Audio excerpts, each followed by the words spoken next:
দেনমোহরের টাকা না দিলে কি করবেন? হ্যালো ভিউয়ার্স, আমি অ্যাডভোকেট মাহমুদুল নবী।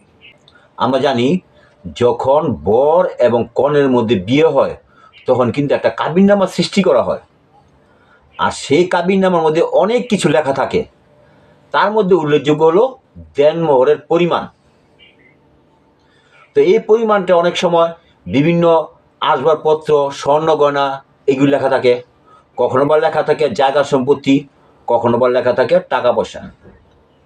তা আমাদের দেশে সাধারণত বেশিরভাগ ক্ষেত্রেই টাকার অঙ্ক বসানো হয়, যদিও স্বর্ণ দেওয়া হয় কিন্তু স্বর্ণের বিপরীতে টাকার অঙ্কটা বসানো হয়। তো দেখা গেছে বিয়ের সময় অনেক বরপক্ষ তার দেনমোহরের সম্পূর্ণ টাকা পরিশোধ করে দেয়, একবার উসুল করে দেয়। সেটা হয় স্বর্ণ বিনিময়ে বা জিনিসপত্রের বিনিময়ে বা জায়গার সম্পত্তির বিনিময়ে বা নগদ টাকার বিনিময়ে। আবার কখন দেখা গেছে যে আংশিক টাকা পরিশোধ করে আর আংশিক টাকা বাকি থাকে। তো মনে করুন যখন আপনার সাথে আপনার স্বামীর বিয়ে হয় তখন সেই কাবিননামায় কাবিনের টাকা বা দেনমোহরের টাকা উল্লেখ ছিল 5 লক্ষ টাকা। তো বিয়ের সময় করা হলো কি 1 লক্ষ টাকা উসুল করা হলো, আর বাকি 4 লক্ষ টাকা অপরিশোধিত থাকলো, অর্থাৎ বাকি রয়ে গেল। এটা বিয়ের পর উনি আপনাকে দিবেন। তো এখন তো আপনার সাথে তার কোনো ভালো সম্পর্ক নাই, তার সাথে বিচ্ছেদ হয়ে গেছে, ডিভোর্স হয়ে গেছে। আপনি আছেন এক জায়গায়, উনি আছে আরেক জায়গায়, কিন্তু উনি আপনার দেনমোহর টাকা পরিশোধ করে নাই। এখন আপনি যেতেছেন এই যে তারতে যে 4 লাখ টাকা দেনমোহরের পাইবেন, আপনি সেই 4 লাখ টাকা তুলতে যেতেছেন। এখন কীভাবে এই টাকাটা তুলবেন? এখন আপনাকে এই প্রশ্ন উত্তর জানাবো। তো প্রথম যেটা করতে হবে সেটা হলো কি, আপনি একজন উকিলের সাথে যোগাযোগ করবেন। সেই উকিলের সাথে আপনার ঘটনা বিস্তারিত বলবেন। বলার পর ওই উকিলের মাধ্যমে আপনি আপনার স্বামীর বরাবরে একটা উকিল নোটিশ পাঠাবেন। সেই নোটিশের মধ্যে আপনাদের বিয়ে কবে হয়েছিল, কত টাকা দেনমোহর সে দিছে, কত টাকা পাওনা আছে, এগুলি সব লেখা থাকবো।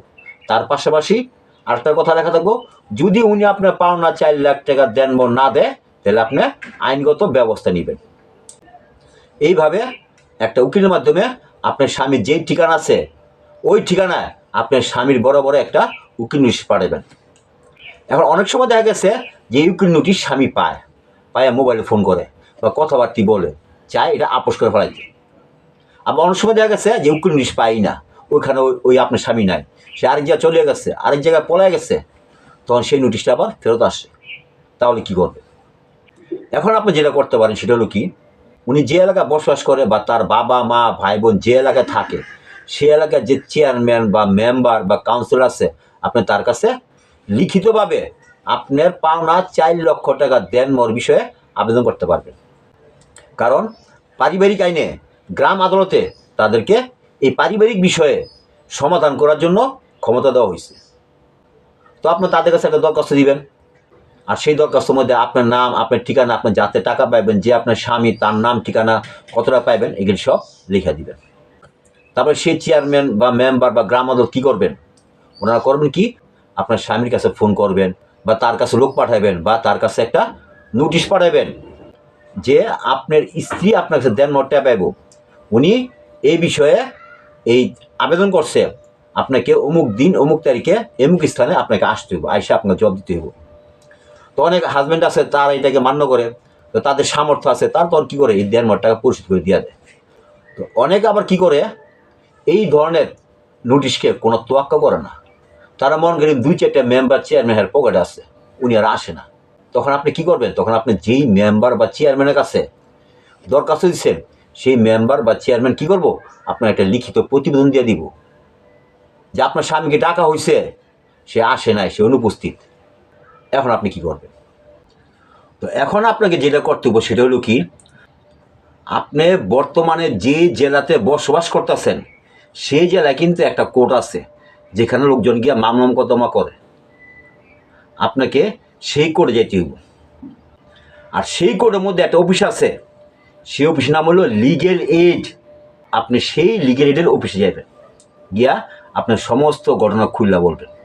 আর সেই কোর্টে কিন্তু একজন বিজ্ঞ বিচারক আছে, তারা কি করব, সেই অফিসের থেকে কি করাইব, আপনার স্বামীর কাছে বরাবর একটা নোটিশ পাঠানো।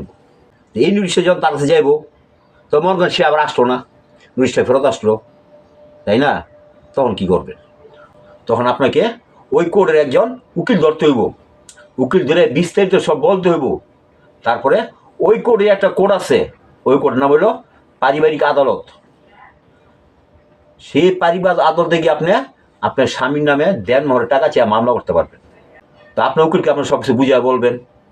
আর পূর্বে যে কথাটি বললাম, আপনি যদি সেই কাজগুলো করে থাকেন, তার কিছু কাগজপত্র যদি আপনি পেয়ে থাকেন, সেই কাগজগুলি উকিলকে দিবেন। তারপর উকিল কি করবো, মামলার মধ্যে এই কাগজগুলি সব লাগাই দিন। লাগাই দেওয়ার পরে যেদিন মামলা হবো সেদিন আপনি যাইবেন, তখন আপনার আইডি কার্ড বা আপনার জন্মসদ লগে লই যাবেন, লগে কাবির নামে লই যাবেন। তারপরে মামলাটা করা হইব। মামলা করার পরে কিন্তু আপনার স্বামীর কাছে সমন যাইব। এই সমন পায় কিন্তু আপনার স্বামী নাও আসতে পারে, তাহলে কী হইব? তখন আপনার স্বামীর নামে ওয়ারেন্ট হইব, ধরা পড়লে জেল খাটবো। যদি আপনার স্বামীর নামে বাড়িঘর সম্পদ টাকা পয়সা থাকে সেগুলি ক্রোক হইব, সেগুলি বেচা আপনার দেনমোহর টাকা এই কোর্টে পরিশোধ করে দিব। তো এই ছিল আজকে প্রশ্ন উত্তর পর্ব। এই সম্পর্কে যদি আপনার কোনো প্রশ্ন থাকে তাহলে আপনি আমার কমেন্ট বক্সে প্রশ্ন করবেন, আমি তার উত্তর দিতে চেষ্টা করব। আজ এই পর্যন্তই।